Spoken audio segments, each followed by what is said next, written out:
Sa video nga na to, syempre, magsusugod bahay ulit tayo, no? Syempre, mga yaya ulit ang bida sa ating sugod bahay. So, sa mga hindi po nakakilala po sa inyo, ako nga po pala si Tigger, at ito ang sugod bahay gang, no? So, ayun, natapos na ang pagpapagawa natin ng bahay, no? Tapos na yung bahay natin, gumanda na po, naging kulay talong na, no? Nagkarpintero ko. Para ka na bumubulot ng pako niya. Nag-upgrade na po tayo ng 15. So, yan. Busy na po yung mga carpentero natin. Dito, dalawa pa yung pumupukpok. May mga assistant pa dyan. Yan.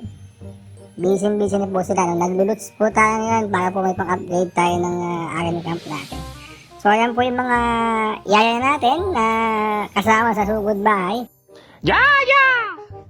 Pina-practice na po natin sila para masanay po sila sa pag-sugod bahay, no? So, ayan po, nidila-dilaan pa ng maliit na dragon.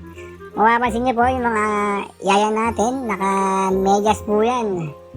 At naka-guantes, no? Ganyan po sila pagka sumugod ng bahay. Dapat po, malinis po sila, no? So, tara, tignan natin kung sino yung lucky winner natin na nasugod ngayong araw, no? So ayun, ito yung bahay ni Gambler, no? Medyo maraming kayamanan to kasi Gambler to. Medyo talo lang siguro ngayon kaya yung loots niya medyo kakaunti lang pero ayos lang.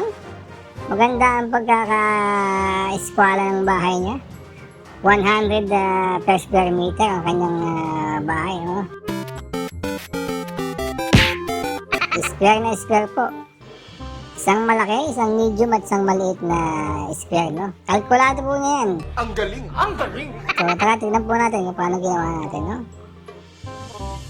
Tignan po natin yung volume, yan. Tunaan lang po natin ng paglapag kay Aiza. Siyempre, bago ang kanyang damit.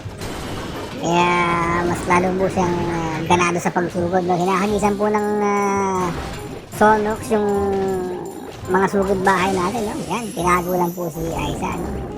Medyo ingat-ingat lang po kasi medyo masakit na po talaga yung mga depensa yan dahil Town War 16 po yan at mapapansin nyo halos max na yung ibang depensa niya, no? Pero Agila niya natutulog lang doon, max na po yan. So napakadelikado po yan kaya si Aiza po napaka-ingat po niya, nakita niya naman sobrang ingat sa pagsugod. Yun na po, pinauwi na po si Aiza.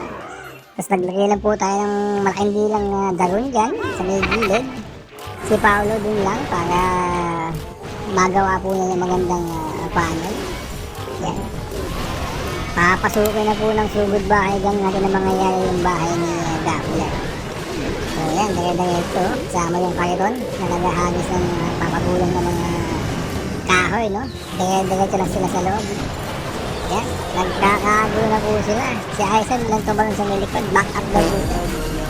Yun, ginamit na ni Wally ang kanyang secret weapon as usual, no? Medyo maaga po na ginamit dahil sobrang sakit po ng depensa ng gitna na yan, no? Andyan po lahat ng depensa. Si Jose nag-cross over na po sa may gilid. May iniwasan niya ata, may iniwan, no? Yun, huwag naman sana yung no? Medyo yan, nilagyan po natin ng sonok sa mga bantay ng bahay dito, no?